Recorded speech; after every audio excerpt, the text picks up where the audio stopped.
إن الحمد لله نحمده ونستعينه ونستغفره ونعوذ بالله من شرور أنفسنا ومن سيئات أعمالنا.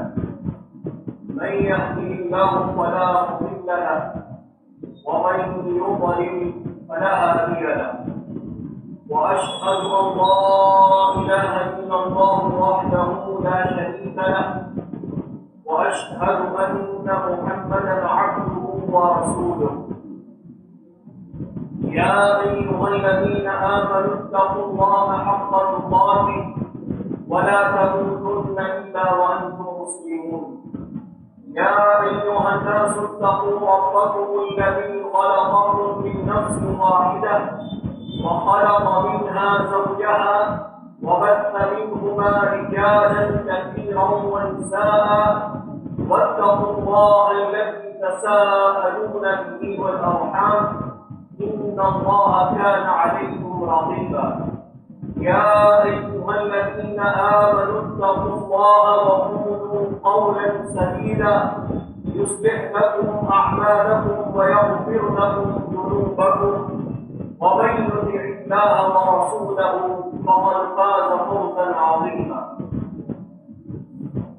أما بعد فإن خير الحديث كتاب الله وخير الهدي هدي محمد صلى الله عليه وسلم وشر الأمور محدثاتها وكل محدثة بدعة وكل بدعة ضلالة وكل ضلالة في النار. بزرگان دین، نوجوانان ملت، چھوٹے پیارے معصوم بچوں اور ہماری اللہ کی مائیں اور بہن، آج کے اس جمعہ میں خطبہ کا موضوع ہے بچوں کی شادیاں اور والدین کی ذمہ داری.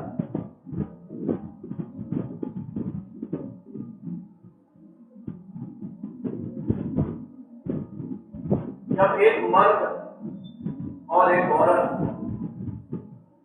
نکاح کے مقدس بندھن میں بندھ جاتے ہیں اور دونوں کا یہ مقدس رشتہ طے ہو جاتا ہے، اس کے بعد ایک میاں اور بیوی اس مقدس رشتے میں بن جانے کے بعد دونوں کی بڑی خواہش ہوتی ہے کہ اللہ تعالیٰ ان کو نیک صالح اولاد عطا کرے، اور اسی لیے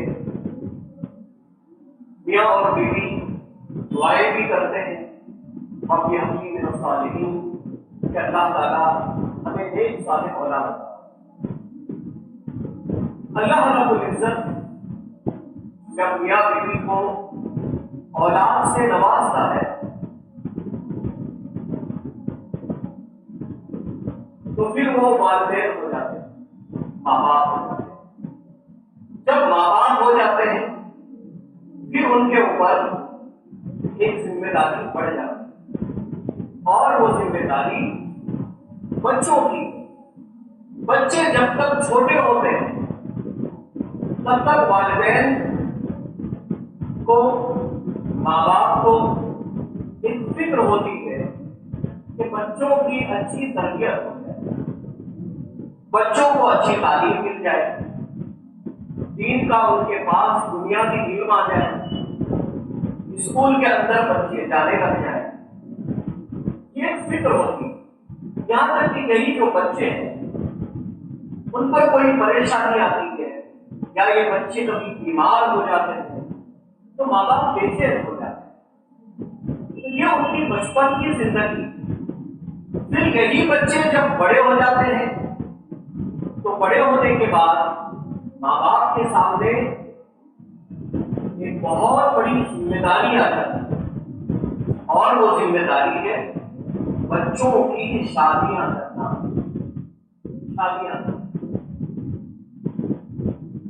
ماں باپ یہی چاہتے ہیں جب بچے بڑے ہو جائیں تو اب ان کی شادیاں کر دینی چاہیے. اور قرآن کریم بھی ہم کو اسی چیز کی تعلیم دیتا ہے.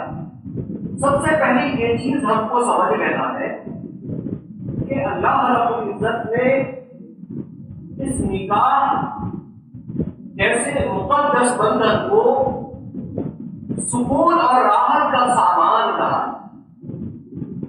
اللہ تعالیٰ فرماتے ہیں وَمِنْ آيَاتِهِ أَنْ خَلَقَ لَكُم مِّنْ أَنفُسِكُمْ أَزْوَاجًا لِتَسْكُنُوا إِلَيْهَا. ایک شخص ایک مرد جب ایک عورت کے ساتھ نکاح کے بندھن میں جڑ جاتا ہے تو یہ شادی یا نکاح یہ تو سکون اور راحت پہنچاتے ہیں. نکاح کر لینے کے بعد اس گھر کے اندر سکون ہونا چاہیے, راحت ہونی چاہیے. وَجَعَلَ بَيْنَكُمْ مَوَدَّةً وَرَحْمَةً. اور یہ نکاح ہی کا ایک عظیم مقدس بندھن ہے کہ جس کے ذریعے میاں بیوی کے درمیان محبت پیدا ہوتی ہے. رب ذوالجلال محبت پیدا کرتا ہے اور ان دونوں کے درمیان آپس میں ہمدردی ایک دوسرے کے لیے پیدا ہوتی ہے. تو نکاح کا مقدس رشتہ سکون پہنچاتا ہے, میاں بیوی کے درمیان محبت پیدا کرتا ہے. اس کی بڑی اہمیت. اس کے بعد اللہ رب العزت نے ہمیں یہ تعلیم کہ ایک مسلمان کو چاہیے کہ وہ جو بے نکاح ہے ان کے نکاح کرا دیں. بے نکاح یا تو سرے سے جنہوں نے نکاح کیا ہی نہیں ان کے بھی نکاح ہو جانے چاہیے. یا نکاح ہوا ہے طلاق ہو گئی ہے ان کا بھی نکاح ہونا چاہیے. کوئی عورت ہے ان کا شوہر مر گیا ہے وہ بیوہ ہو گئی ہے اس کا بھی نکاح ہو جانا چاہیے. یہاں تک کہ غلام نوکر چاکر ان کے بھی نکاح ہونے چاہیے. اللہ رب العزت فرمانا ہے وَأَنكِحُوا الْأَيَامَ مِنكُمْ وَالصَّالِحِينَ مِنْ عِبَادِكُمْ وَإِمَائِكُمْ إِنْ يَكُونُوا فُقَرَاءَ يُغْنِهِمُ اللَّهُ مِنْ فَضْلِهِ. کہ تم نکاح کرا دو, تم میں سے جو بھی بے نکاح ہے ان کا تمہیں نکاح کرا دینا ہے. وَالصَّالِحِينَ مِنْ عِبَادِكُمْ وَإِمَائِكُمْ. اور جو نیک چاہے وہ غلام نوکر کام کرنے والے ہوں یا اسی طریقے سے لوٹیاں ہوں کام کرنے والی ہوں کہاں ان کے بھی تم نکاح کرا. آگے اللہ رب العزت نے ایک بات بیان فرمائی کہ یکونوا فقراء یغنیہم اللہ من فضلہ. کہ اگر یہ محتاج ہے اگر یہ فقیر ہے تو یہ نکاح کی برکت ہے کہ اللہ رب العزت ان کو بے محتاجی سے نکال دے گا. اللہ تعالیٰ ان کے لیے روزی روٹی کے بندوبست فرمائے. اس کے اوپر میں بات کیا تو اللہ تعالیٰ نے نکاح کروانے کا حکم دیا. اب ہم آتے ہیں والدین کے سامنے کچھ نصیحتیں لے کر کہ ہم کہتے ہیں کہ بچوں کی شادیاں ہمیں کرا دینی چاہیے, لیکن شادیاں کس سے کرانی چاہیے؟ شادیاں کرانے کے لیے ہمیں کیا دیکھنا چاہیے؟ ہم کہاں پر اپنے بچے کا نکاح کریں, ہم کہاں پر اپنی بچی کا نکاح کریں, اس کے لیے ہمیں کیا کرنا چاہیے؟ قرآن اور حدیث کے اندر اللہ اور اس کے رسول صلی اللہ علیہ وسلم نے ہمیں کیا تعلیمات دی؟ ایک چیز جس پر ہر مسلمان کو غور کرنا چاہیے, سوچنا چاہیے کہ جتنے اہم کام اور جو خطبات ہوتے تھے یہاں تک کہ خطبے نکاح بھی جو ہم پڑھ رہے ہیں آپ اس کے اندر ایک چیز پر غور کریے. خطبے نکاح کے الفاظ اس میں زیادہ وقت نہیں ہوگا. خطبے نکاح کے الفاظ کیا ہے؟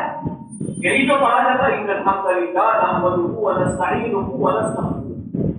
شروعات ہی ہوتی ہے کہ تمام تعریفیں اللہ رب العزت کے لیے, تعریفات کا مستحق اللہ رب العزت, اسی سے مدد مانگنا, اسی سے ہمیں استغفار کرنا. پھر اس میں پڑھی جانے والی آیتیں ساری آیتیں دیکھیے تقویٰ کے تعلق سے. یا ایھا الذین آمنوا اتقوا اللہ ربكم الذي خلقكم یا ایھا الذین آمنوا اتقوا اللہ. ان آیتوں کے اندر تقوی ایک رشتہ مقدس بندے میں جب انسان بنتا ہے، ان آیات کے اوپر غور کرے کہ یہاں پر تقوی کی تعلیم دی جاتی، پرہیزگاری کی تعلیم دی جاتی. زمانے جاہلیت کے اندر جب دو خاندان سے لڑکے اور لڑکیوں کا جب نکاح آپس میں ہوتا تھا تو ان کا یہاں معیار الگ تھا. لڑکے والے لڑکوں کی تعریف بیان کرتے تھے، یہ لڑکا اس خاندان کا ہے، اس لڑکے کے آبا و اجداد اتنے اونچے گھرانے کے، اس لڑکے کے پاس اتنی پراپرٹی ہے، جائیداد ہے، فلاں ہے. اور اسی طریقے سے لڑکیاں تو اس طرف سے بھی لڑکیوں کا خاندان، اس کا مال، اس کا یہ، اس کی بھی تعریفات کی جاتی. لیکن اسلام کہتا نہیں، تعریفات اللہ کے لیے. اس مقدس رشتے کے اندر جڑنا ہو تو اس کی بنیاد ہے وہ ہے تقوی اور پرہیزگاری، اللہ رب العزت کا ڈر. تو آئیے ہم یہ جاننے کی کوشش کرتے ہیں کہ اللہ اور اس کے رسول صلی اللہ علیہ وسلم نے ہمیں کیا تعلیمات دی ہے، اور پھر ہم ہمارا موجودہ سماج دیکھتے ہیں، معاشرہ دیکھتے ہیں، اور پھر جو فتنے ہو رہے ہیں، جو حالات پیدا ہو رہے ہیں، ہم ان پر بھی ایک نظر ڈالتے ہیں. اللہ رب العزت نے قرآن کریم میں ارشاد فرمایا وَلَا تَنكِحُوا الْمُشْرِكَاتِ حَتَّى يُؤْمِنَّ وَلَأَمَةٌ مُؤْمِنَةٌ خَيْرٌ مِّن مُّشْرِكَةٍ وَلَوْ أَعْجَبَتْكُمْ. یہاں اللہ رب العزت فرماتا ہے کہ تم مشرکہ عورتوں سے نکاح مت کرو جب تک کہ وہ ایمان نہ لے آئے. یاد رکھنا، اللہ رب العزت نے اس مقدس بندھن رشتے کے لیے سخت ذکر کی ہے. مشرکہ عورت سے تم نکاح نہ کرو جہاں تک کہ وہ ایمان لے آئے. ایک تو بالکل کلی طور پر مشرکہ ہے، اسلام سے کوئی تعلق ہی نہیں ہے، اور دوسرا اس کا معنی ہم یہ بھی لے سکتے ہیں کہ جو خواتین شرک کے اندر مبتلا ہے، شرک اکبر کے اندر مبتلا ہے، شرک کر رہی ہے، تو اللہ تعالیٰ کہتا ہے مشرکہ عورت سے نکاح نہ کرو. اور یاد رکھو وَلَأَمَةٌ مُؤْمِنَةٌ خَيْرٌ مِّن مُّشْرِكَةٍ وَلَوْ أَعْجَبَتْكُمْ. اور یاد رکھو ایک لونڈی جو مومنہ ہے، موحدہ ہے، وہ تمہارے لیے اس آزاد عورت سے بہتر ہے جو تمہیں بہت پسند آتی. آزاد عورت جسے تم بہت پسند کرتے ہو، چاہے اس کا مال تمہیں پسند ہو، چاہے اس کی تمہیں خوبصورتی پسند ہو، لیکن وہ مشرکہ ہے. اس کی بنسبت جو ایمان والی عورت، جو توحید پرست عورت، تو اس سے نکاح ہاں منع کرنا. اور یہی چیز اللہ رب العزت لڑکیوں کے والیوں سے کہی جاتی وَلَا تُنكِحُوا الْمُشْرِكِينَ حَتَّى يُؤْمِنُوا. اور یاد رکھو اپنی بچیوں کا نکاح مشرکوں کے ساتھ نہ کرو. جو شرک کرتے ہیں ان کے ساتھ اپنی بچیوں کا نکاح نہ کرو. وَلَعَبْدٌ مُؤْمِنٌ خَيْرٌ مِّن مُّشْرِكٍ وَلَوْ أَعْجَبَكُمْ. یاد رکھو ایک غلام، ایک نوکر جو موحد ہے وہ بہتر ہے اس سے، جس سے اس مشرک سے، جس مشرک کو آپ پسند کرتے ہیں، چاہے اس کے پاس خوبصورتی، مال، دولت، حسب نسب، سب کچھ. یہاں اللہ رب العزت نے ایک بات ہمارے سامنے رکھی کہ ایک مسلمان کے سامنے سب سے بڑی چیز جو پہلے ہونی چاہیے، جس کو آپ ترجیح دے سکتے ہیں، وہ عقیدہ دیکھنا چاہیے. عقیدہ دیکھیے، توحید دیکھیے، یہ بنیادی چیز ہے. کیونکہ جب عقیدہ ہی نہیں ہے تو پھر انسان کا سب کچھ برباد ہو جاتا ہے. یہ پہلی. اب آئیے اور مزید کچھ باتیں آپ کے سامنے رکھی جا رہی ہیں. ہم چاہتے ہیں کہ بچے اور بچیوں کی شادیاں کرا دیں، لیکن اس میں والدین کے لیے ایک چیز ضروری بنتی ہے. وہ ضروری چیز یہ ہے کہ دعا کرنا. والدین کو دعا کرنی چاہیے، خود بھی دعا کرے اور دوسروں سے بھی درخواست کرنی چاہیے بھئی آپ دعائیں کریے ہمارے بچوں کے کہ ہمارے بچوں کو صحیح رشتہ مل جائے، مناسب رشتہ مل جائے، یہ دعا کی درخواست کرنا یہ مسلمان کے لیے انتہائی ہے۔ اسی طریقے سے والدین کے لیے یہ بھی چیز ہے کہ وہ مشورہ کرے، مشورہ کرنا چاہیے کہ ہم اپنی بچی کو کہاں دے رہے ہیں یا اپنے بچے کا ہم کہاں رشتہ کر رہے ہیں، مشورہ کرنا یہ بھی اللہ کے رسول صلی اللہ علیہ وسلم کی تعلیمات میں سے۔ اس کے علاوہ جو بچے ہیں اور جو بچیاں جن کو نکاح کرنا ہے ان کے لیے کیا ہے؟ استخارہ کرنا۔ آج ایک مسلمان بہت ساری چیزیں کرتا ہے، بڑا کام یہ کر لوں وہ کر لوں، دنیا بھر کی چیزیں کر لیتا ہے، لیکن استخارہ نہیں کرتا، جبکہ استخارہ اللہ کے رسول صلی اللہ علیہ وسلم کی بنیادی تعلیمات میں سے۔ جیسے قرآن کریم کی کوئی سورت سکھائی جاتی ہے، ویسے اللہ کے رسول صلی اللہ علیہ وسلم صحابہ کرام کو استخارہ کی تعلیم دیتے ہیں کہ انسان استخارہ کرے، جس اہم چیز کو کرنے کے لیے جا رہا ہے اس چیز کو دھیان دینا۔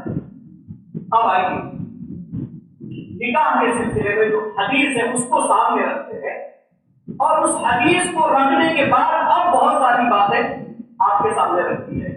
عن ابي هريره رضي الله عنه قال قال رسول الله صلى الله عليه وسلم تنكح المرأة لأربع: لمالها ولجمالها ولحسبها ولدينها فاظفر بذات الدين تربت يداك۔ متفق علیہ۔ ابو ہریرہ رضی اللہ عنہ فرماتے ہیں کہ اللہ کے رسول صلی اللہ علیہ وسلم نے فرمایا تنكح المرأة لأربع، ایک عورت جس کے ساتھ نکاح کرنا ہے اس کے اندر چار چیزیں دیکھنی چاہیے۔ چار کیا ہے؟ مالی کا، اس عورت کا مال بھی دیکھ سکتے ہیں کہ وہ عورت مالی اعتبار سے کیسی ہے، اور جمالی کا، عورت کی خوبصورتی دیکھنا، یہ کہ اللہ کے رسول صلی اللہ علیہ وسلم نے تعلیم کی۔ حسب نظر، اس کا اندازہ دیکھا جائے، اس کی بھی تعلیم دی، اور اللہ کے رسول صاحب نے فرمایا کہ اس کا دین بھی دیکھ لیا، دینداری بھی دیکھ لیا۔ پھر آگے پر اللہ کے رسول صلی اللہ علیہ وسلم نے کیا فرمایا کہ بھئی جو دینداری ہے، عورت کے اندر جو ایک صفت ہوتی ہے، اس کی خوبی جو ہے وہ اس کا دین ہے، تو دیندار عورت کو ترجیح دی جائے۔ ایک شخص چاہتا ہے کہ اس کا نکاح کامیاب ہو، اپنی زندگی کے اندر سکون چین کے ساتھ رہنا چاہتے ہیں، تو کہا دین کو ترجیح دی جائے، دینداری کو دیکھا جائے۔ یہ اللہ کے رسول صلی اللہ علیہ وسلم نے بیان ہمارے سامنے رکھا کہ جہاں کہیں بھی نکاح کا یہ مقدس بندھن دین کے اعتبار سے جڑے، دین کو ہم ترجیح دیں گے، وہ نکاح اتنا ہی کامیاب ہوگا، اور اللہ رب العزت اس کے اندر میاں بیوی کے لیے سکون پیدا کرے گا، آپس میں محبت پیدا کرے گا۔ اب آئیے، اب ہم اپنے سماج کے اوپر آتے ہیں، ہمارے یہاں کیا ترجیحات؟ آج اللہ کے رسول صلی اللہ علیہ وسلم نے اور قرآن کریم نے جو تعلیمات نکاح کے سلسلے میں ہمارے سامنے رکھی ان کو ہم دیکھ لیں، اور اس کے بعد ہم اپنے گھرانے کے اندر جائزہ لیں کہ ہم نکاح کس بنیاد کے اوپر کرتے ہیں۔ سب سے پہلی چیز، جس چیز پر ہمارے یہاں توجہ دی جاتی ہے، نکاح کے لیے ہم جس چیز کو بہت اہم سمجھتے ہیں، ہم یہ نہیں کہتے قرآن اور حدیث کی بات، جس کو ہم ترجیح دیتے ہیں، جو ہم نے معیار بنا رکھا، سب سے پہلی چیز ہم اور ہم یہ دیکھتے ہیں کہ نکاح جہاں ہونے جا رہا ہے، لڑکے اور لڑکیاں، ان کے لیے ہم جو سب سے بنیادی چیز دیکھتے ہیں وہ یہ ہے کہ ہمارے خاندان کا ہونا چاہیے۔ ہمارے خاندان لوگ اس کو ترجیح دیتے ہیں، لیکن اور کیا ہو، اکثریت یہ ہوتا ہے ہمارے خاندان کا ہے یا نہیں، یا جو ہمارے قبیلے فیملی سے چلا آ رہا ہے وہ ہے یا نہیں، یہ ہماری ترجیحات ہے، اس بنیاد پر ہم نکاح کرتے ہیں۔ یعنی کہ اگر کوئی شخص کسی لڑکی یا کسی لڑکے کا رشتہ آتا ہے اور وہ ہمارے خاندان سے نہیں ہے تو ہم نکاح نہیں کریں گے، یہاں تک کہ اسی کو بیس بنا کر کے ہم دیندار لوگوں کے رشتے ٹھکرا دیتے ہیں کہ نہیں ہمارے خاندان سے نہیں۔ یہ گھروں کے اندر ہوتا ہے، خاندان سے نہیں، پہلی چیز۔ دوسری چیز جو ہم دیکھتے ہیں رشتوں کے لیے، دوسری چیز جو ہم دیکھتے ہیں رشتوں کے لیے، وہ چیز کیا ہے؟ مال، پیسہ، کہ لڑکا پیسے والا ہونا چاہیے، لڑکیاں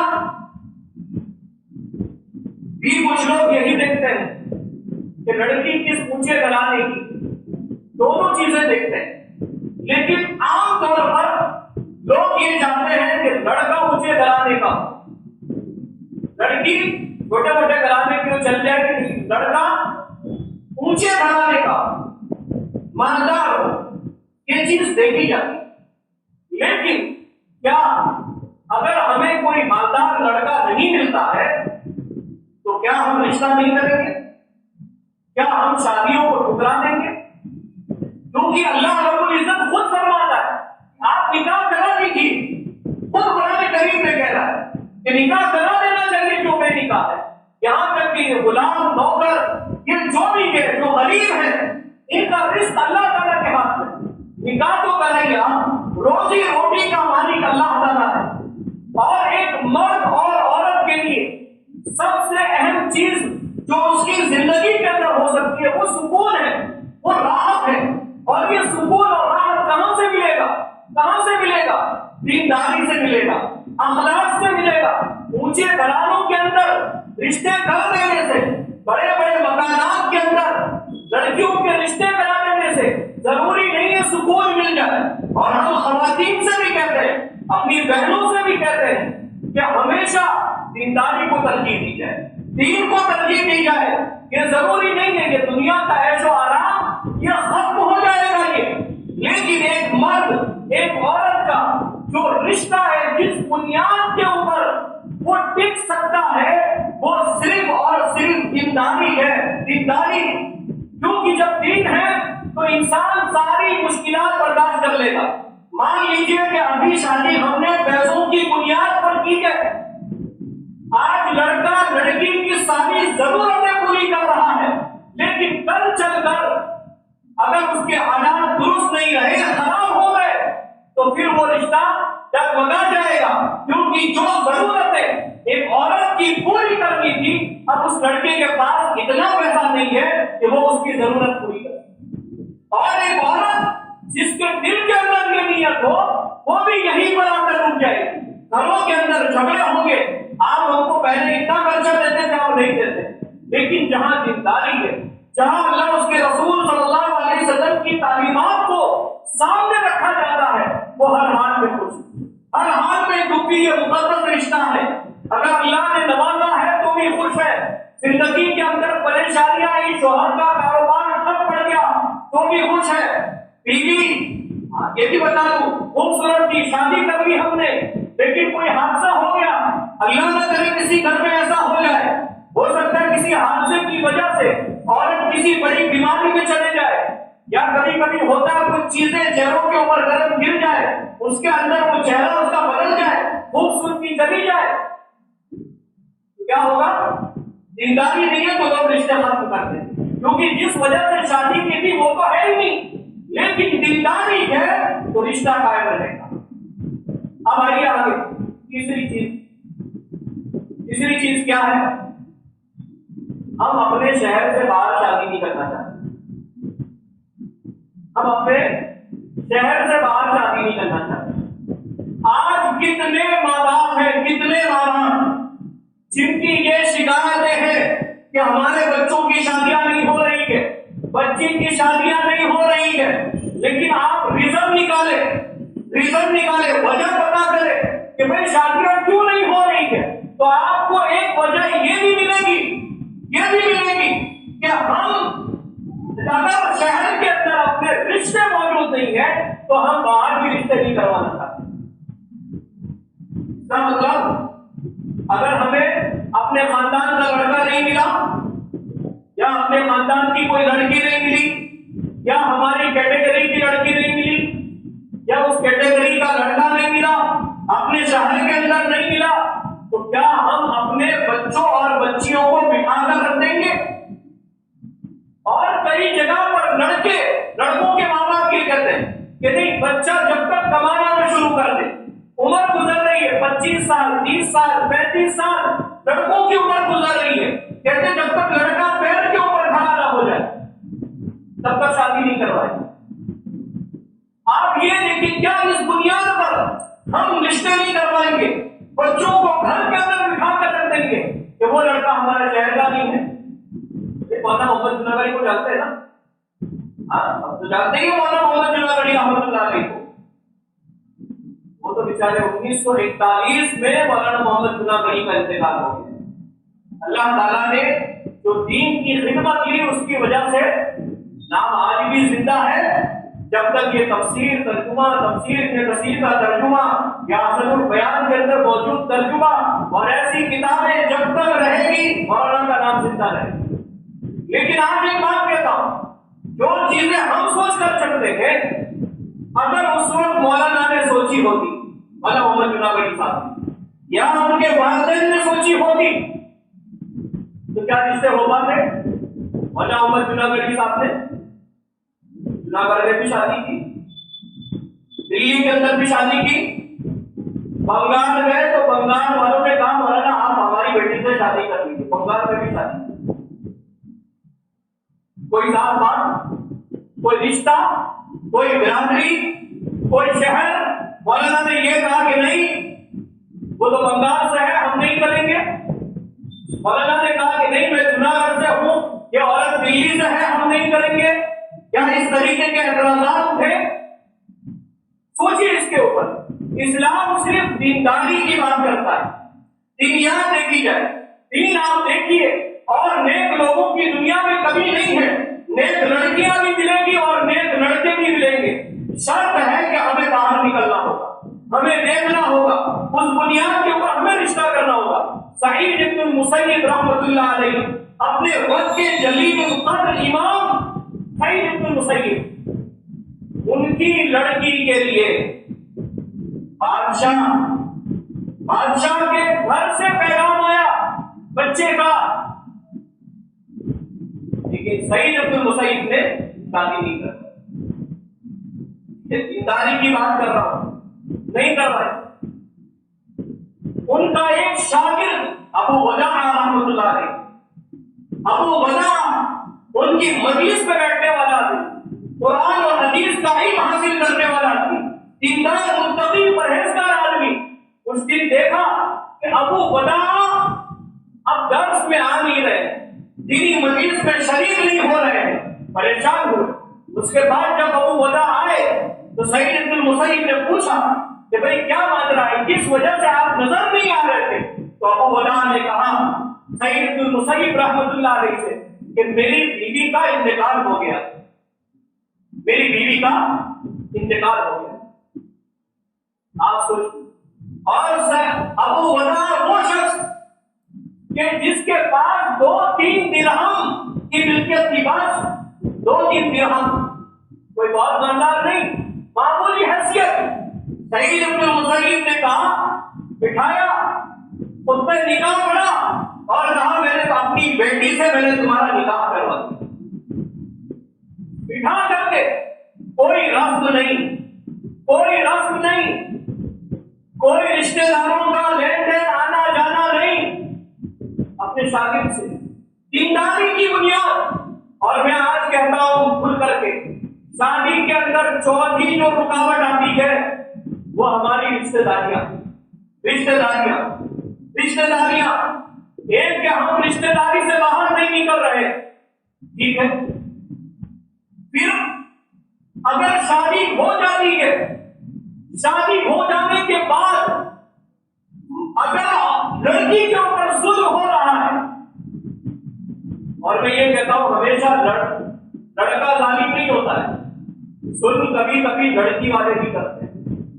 بات ایک طرف نہیں ہونی چاہیے، ایک طرف نہیں ہونی چاہیے، کبھی کبھی لڑکا دیندار ہوتا ہے لیکن لڑکی کی بد اخلاقی سے پریشان ہو جاتا ہے کہ لڑکی بد اخلاق ہے، لڑکی کے گھر والے بد اخلاق، جن چیزوں کے ذریعے سکون ملنا چاہیے شوہر کو وہ چیز نہیں ہے، گھر میں آئے دن جھگڑے ہیں، حالات بگڑ جاتے ہیں، لیکن ہر لڑکی کی طرف سے حالات ایسے پیدا کر دیے جاتے ہیں، اور آپ تو قانون بھی یہی کہتا ہے، ایک ہی طرف سن رہا ہے، اگر لڑکا پریشان ہے اور وہ سمجھا رہا ہے کہ بھائی معاملہ الجھ جائے، سلجھ جائے، لڑکی والے اپنی اس پر اڑے ہوئے، وہ کیا کہتے ہیں لڑکے والے، میں ٹائم لے رہا ہوں لیکن آپ سن لینا،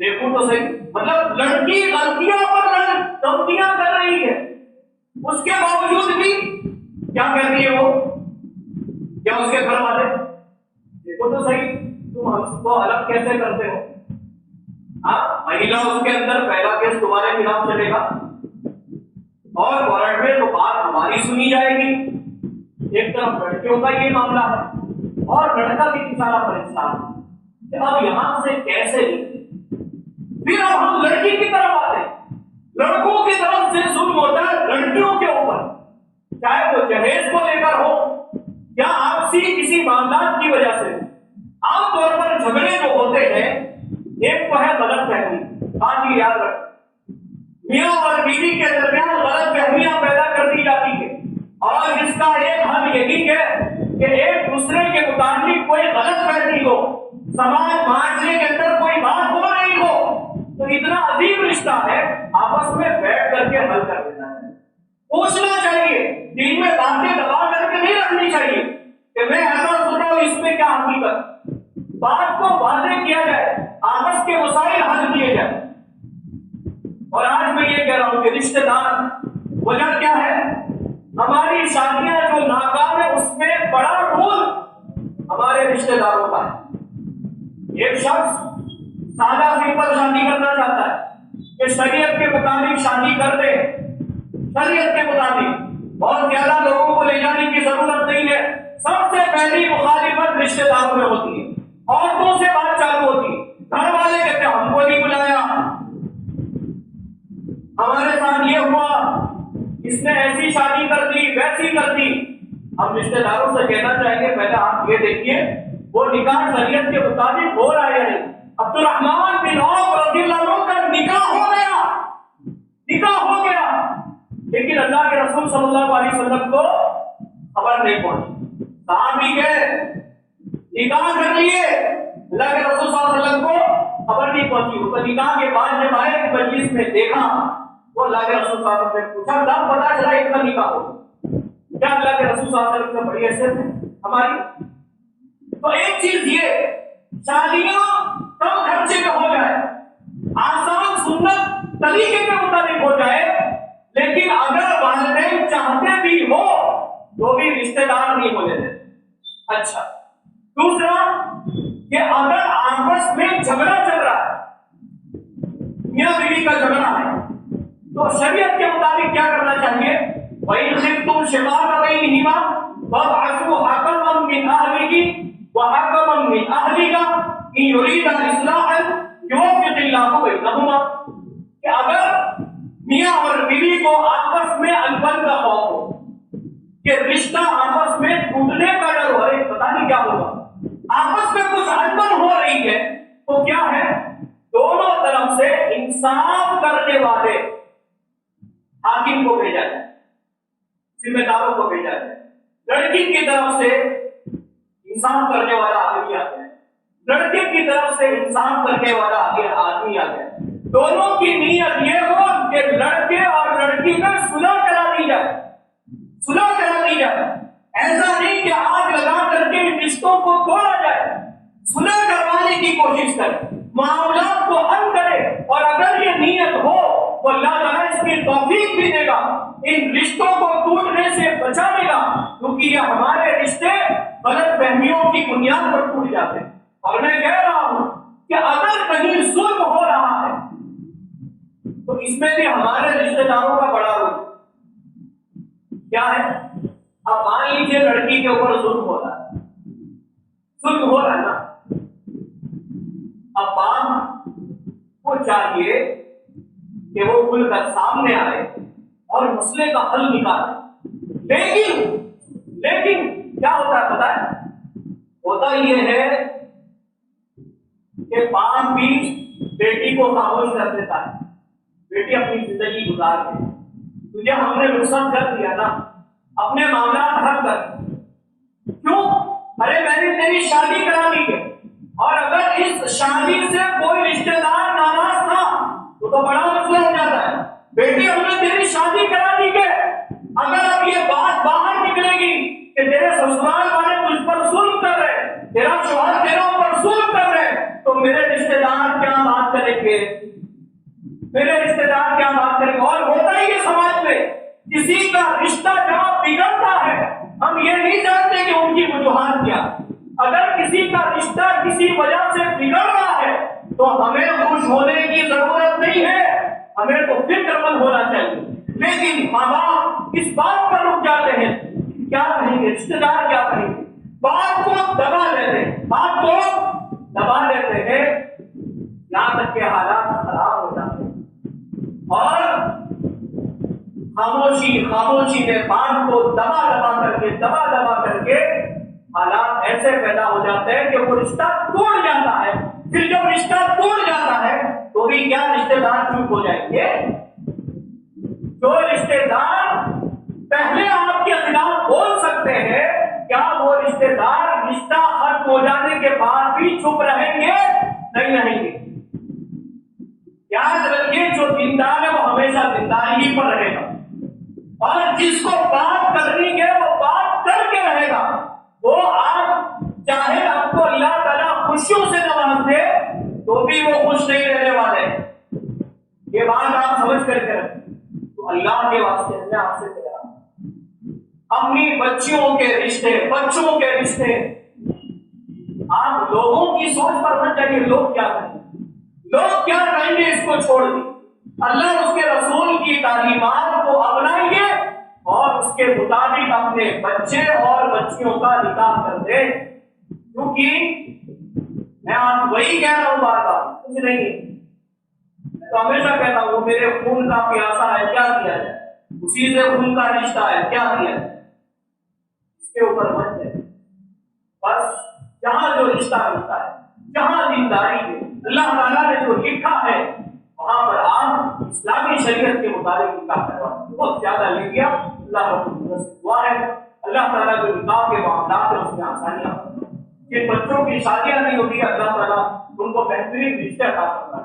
جن بہنوں کی بچوں کی شادیاں نہیں ہوئی ہے اللہ تعالیٰ ان کو بھی بہترین رشتے عطا فرمائے. اللہ تعالیٰ جہاں کہیں پر بھی یہ مقدس رشتہ قائم ہے وہاں پر میاں بیوی کے درمیان محبت عطا فرمائے.